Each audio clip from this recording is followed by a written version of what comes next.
प्यारे बच्चों, नीला दिखने वाला यह पदार्थ कॉपर सल्फेट का लवण है और हल्का हरा दिखने वाला यह पदार्थ आयरन सल्फेट है। कॉपर सल्फेट को आप CuSO4 के फॉर्मूले से लिखते हो और आयरन सल्फेट को आप FeSO4 के फॉर्मूले से लिखते हो। अब आपको आपकी स्क्रीन पर कुछ और लवण दिखाई दे रहे हैं, जिनमें से कुछ रंगीन हैं और कुछ सफेद रंग के हैं। आप इनको अपनी कॉपी में नोट करें और कम से कम 2 ऐसे लवणों के नाम बताएं जो आपने देखे हैं और उनका क्या रंग है, ये मुझे आप कमेंट करके बताएं। अब मैं इस नीले दिखने वाले लवण से कुछ लवण का हिस्सा लेता हूं और इसे एक स्टैंड में लगी हुई टेस्ट ट्यूब में रख देता हूं। दिखाई दे रहा है? अब मैं इस टेस्ट ट्यूब में रखे इस लवण को बर्नर की सहायता से गर्म करता हूं। आप इसमें होने वाले बदलावों को बड़ा बारीकी से ऑब्जर्व करेंगे, यानी कि आप देखेंगे। आइए देखते हैं गर्म करने पर इस लवण के अंदर क्या बदलाव आता है। जैसे ही हम लवण को गर्म करना शुरू करते हैं, आप बड़ा ध्यान से और बारीकी से इस बात को ऑब्जर्व करें कि क्या बदलाव हो रहा है। जो नीले दिखने वाला लवण था, अब उसके अंदर कुछ हिस्सा सफेद दिखाई देने लगा है। आप इसे टेस्ट ट्यूब के बिल्कुल नीचे वाले हिस्से से देख सकते हैं। इसके अलावा आपको टेस्ट ट्यूब में कुछ जलवाष्प भी दिखाई देने लगे होंगे। आप बड़ा ध्यान से देखें तो यहां आपको जलवाष्प बनते हुए दिखाई दे रहे हैं।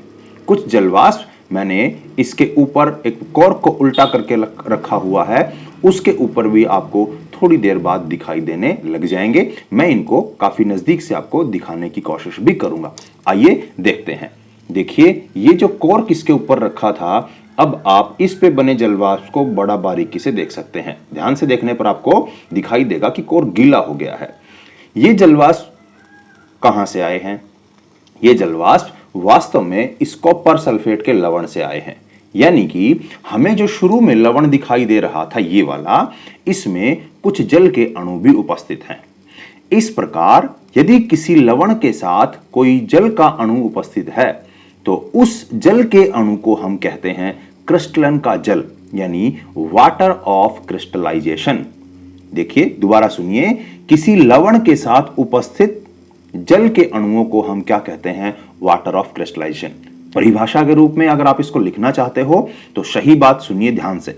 किसी लवण के एक सूत्र इकाई में जो जल के निश्चित अणुओं की संख्या होती है, यानी ऐसा नहीं है कि जल के कितने भी अणु होंगे, ये एक निश्चित संख्या है जो लवण दर लवण अलग होती है।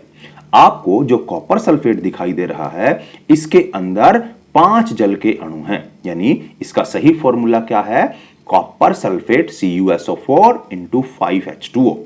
अब आप दोबारा टेस्ट ट्यूब की तरफ देखिए। आपको जो नीला दिखने वाला लवण था वो बिल्कुल सफेद दिखाई देने लगा है। कुछ हिस्सा अभी भी नीला दिख रहा है, परंतु ज्यादातर हिस्सा सफेद हो चुका है।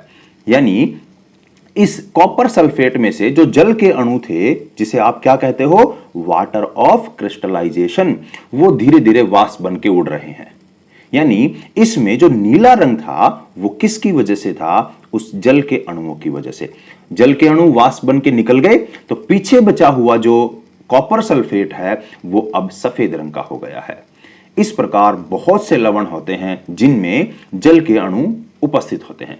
ऐसा जरूरी नहीं है कि प्रत्येक लवण में ये जल के अणु होने चाहिए।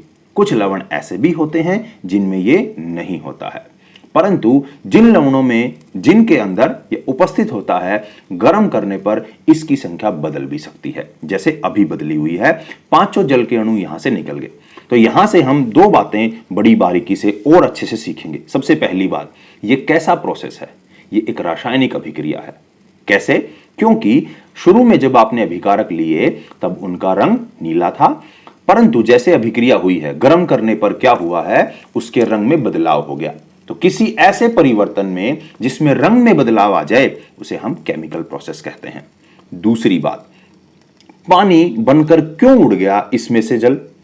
क्योंकि कॉपर सल्फेट का जो क्रिस्टल था जो कॉपर सल्फेट का ये वाला क्रिस्टल था, जल के अणु इसके साथ लूजली बॉन्डेड थे, यानी बहुत स्ट्रॉन्ग बॉन्ड या बहुत मजबूत आबंध जल और इस कॉपर सल्फेट के क्रिस्टल के बीच में नहीं था, जो कि गर्म करने से क्या हो गया है, अलग हो गया है।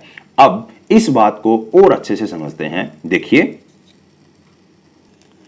यदि मैं शुरुआत में 500 ग्राम ब्लू रंग का कॉपर सल्फेट लेके गर्म करूं, तो मैं इस सफेद बने पाउडर का अगर वेट करूंगा, यानी ये मैंने शुरुआत में अभिकारक कितना लिया था, 500 ग्राम, और अब मैं इस सफेद पाउडर को बाहर निकाल लूं और इसका वेट करूं, तो मुझे ये केवल 300 ग्राम या 350 ग्राम मिलने वाला है। ये वेट में जो कमी हुई है, ये भार में जो कमी आई है, ये किसकी वजह से आई है?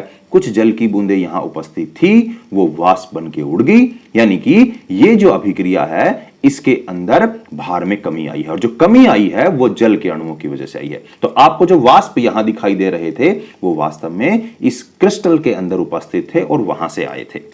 अब एक बात और समझिए, यहां से दो तरह के लवण आप समझ सकते हो। कुछ लवण ऐसे होते हैं जिनके अंदर जल उपस्थित होता है, उन्हें हम आर्द्र लवण या वेट सॉल्ट कहते हैं।